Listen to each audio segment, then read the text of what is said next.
I'd like to call to order the special regular meeting of council. I'd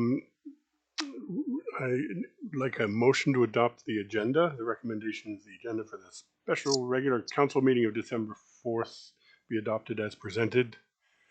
Councillor Cunningham, Councillor Rondella, all in favor?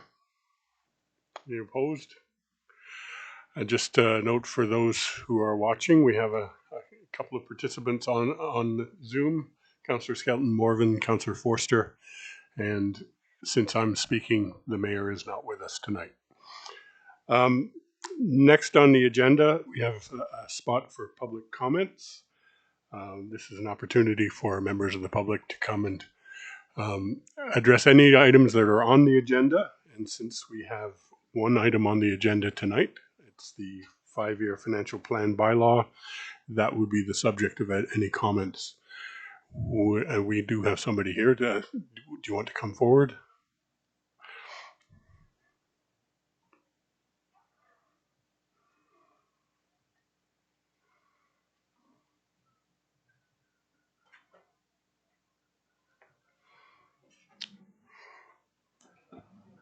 Hello, my name is Terry Salka. I've got a couple questions. There's an amendment to the proposed financial plan. The question I have is that going to have an effect on the proposed 7.7 interest?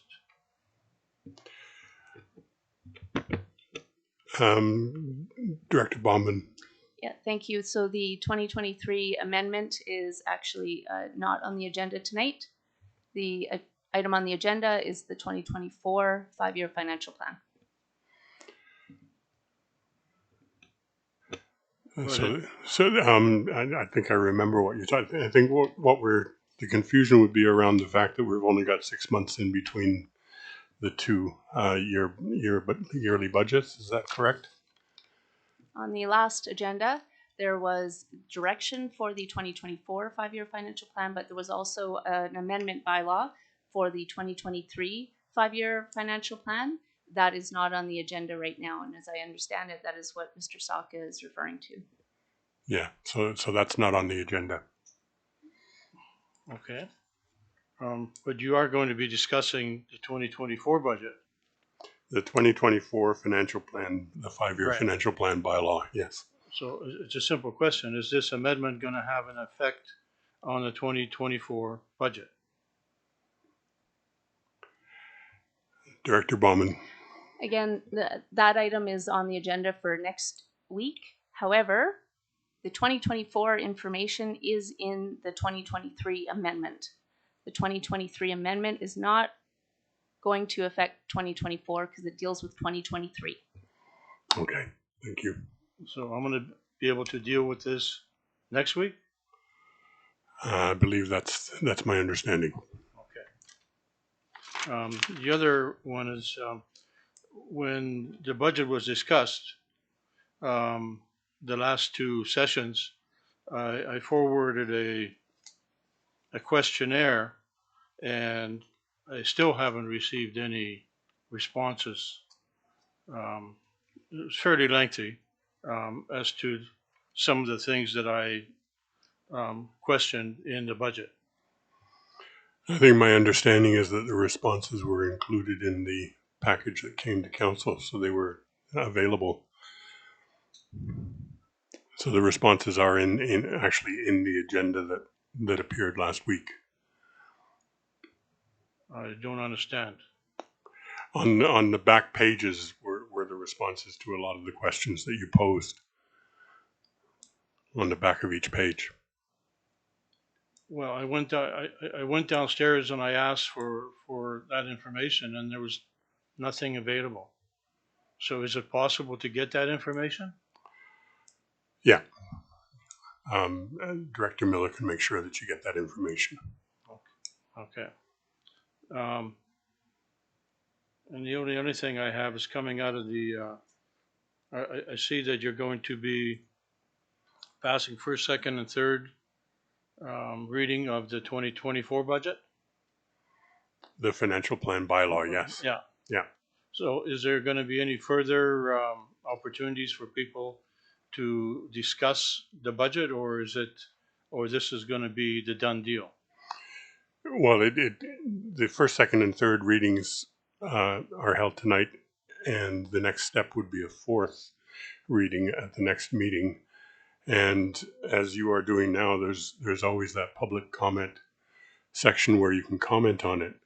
The fulsome discussion that took place at the last meeting was really where the public feedback was considered, and the decisions were made on the basis of that. So while it is true that you can comment because it's on the agenda, much of the public commentary has already been accounted for in terms of council's considerations. Director Bauman. And I will just mention as a procedural item, once council introduces and gives first, second, and third reading to any bylaw, there's still an opportunity for them to consider, except for in cases of public hearings when there's certain legislative requirements where they can't hear anymore after they've had a public hearing. But there's still opportunity for them to still have an open mind prior to adoption. So the approval of the first, second, and third is not a finished deal. Is that correct? That's correct. Sorry, through the chair. Okay. And I can't bring up any specifics today.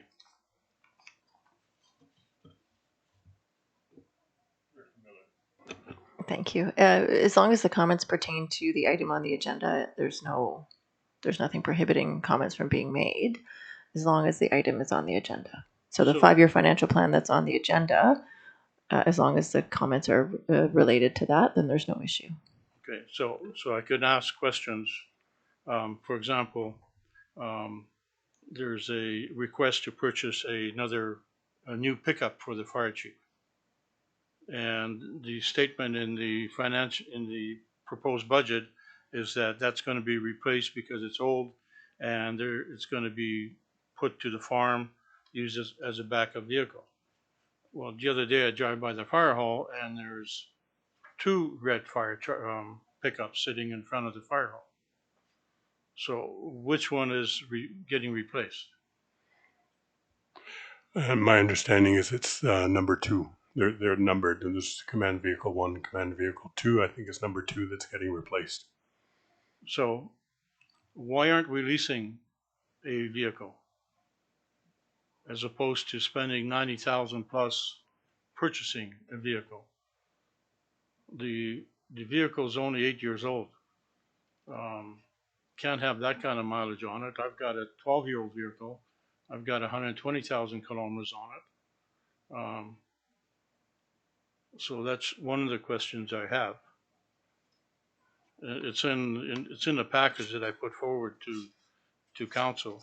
And then the other issue that jumps out at me is we're going to borrow somewhere in the neighborhood of $1.4 million to buy a backhoe, a bulldozer, and another vehicle. Has any thought been put into leasing that equipment? What I'm thinking is you lease something like that, like a bulldozer, for 3 years from Case or whoever. After 3 years, you turn around, you give it back to them, and get a new one. Yes, you have to pay, but my experience has been with leasing, especially heavy-duty equipment, is that they come in and they do the maintenance on it, so it reduces your overhead, as opposed to buying something, then you have to maintain it, and then when you get rid of it, Ritchie's auction gives you nothing for it. But again, that was in that package. And the last one is, how long are we going to be paying a lease on an empty building? So far, the taxpayers of Prince Rupert paid close to $1 million on the last 3 years for the McCarthy building, and nothing's going on except a fence has been put around the place. To the chair. Thank you. These are, to be fair, these are points that have been raised throughout the process. We continue to move forward on the understanding that these are the most financially beneficial courses of action that we can take. But we appreciate the commentary, and you know, we understand the concern. We've certainly heard it before. As it stands, though, we have the package before us, and if a councillor is moved to the point of wanting to change something, there is still a facility to do that. But I appreciate the commentary. Okay, so the package that I gave to Ms. Miller, Director Miller, so there is an answer sheet somewhere. If I could get my hands on it, it'd be appreciated. Yes, there is. Okay. Okay, so there's one more opportunity.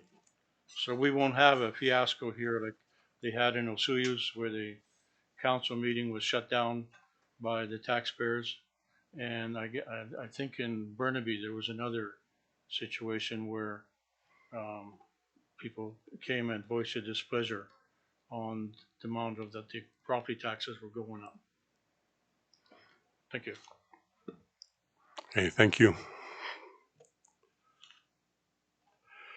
We're moving on to the next item. It is the bylaw that we're just discussing, the 2024 5-year financial plan bylaw, number 3526, 2023. The recommendation is that council introduce and give first, second, and third reading to the 2024 5-year financial plan bylaw, number 3526, 2023. Director Bauman, do you want to speak to this? We were given direction last week, and that direction has been included in the 5-year financial plan before you. Okay, I'm looking for a motion. Councillor Yeah, Cunningham. move. Councillor Cunningham, Councillor Niche.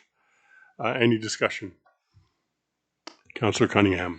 Just one question directed through the chair to Director Bombin. The increase is 7.7. Can she break that down? It's been broken down before, and we mentioned it before. How much of that is actually a wage increase for the QP contract and the RCMP contract, to bring it into perspective? The 7.7, we're talking about wages for our workers, and our RCMP is the bulk of that tax increase. And we're sort of bogging down on minor things. So I'd like Director Bauman to break that down again, please. Director Bauman. Thank you. So the labor increase is with benefits, and it's 3.97%. Obviously, that includes all of our labor, which has three collective agreements and exempt staff. And then as far as the policing contract, that is a 1.42% portion of the 7.7 proposed tax increase. Again, it's proposed still. We are really just dealing with the deficit of $1.8 million. Thank you. Councillor Forster. Thanks. I did just want to also clarify, we as the City of Prince Rupert, or you as the City of Prince Rupert, didn't actually negotiate the RCMP contract. That was done outside of us. And like all municipalities in BC, we were sort of told the outcome of that. So it's not that somebody negotiated something outside of what could be done. We were told what the outcome of that was. Is that correct? I believe that's correct, yes. Any other discussion or questions?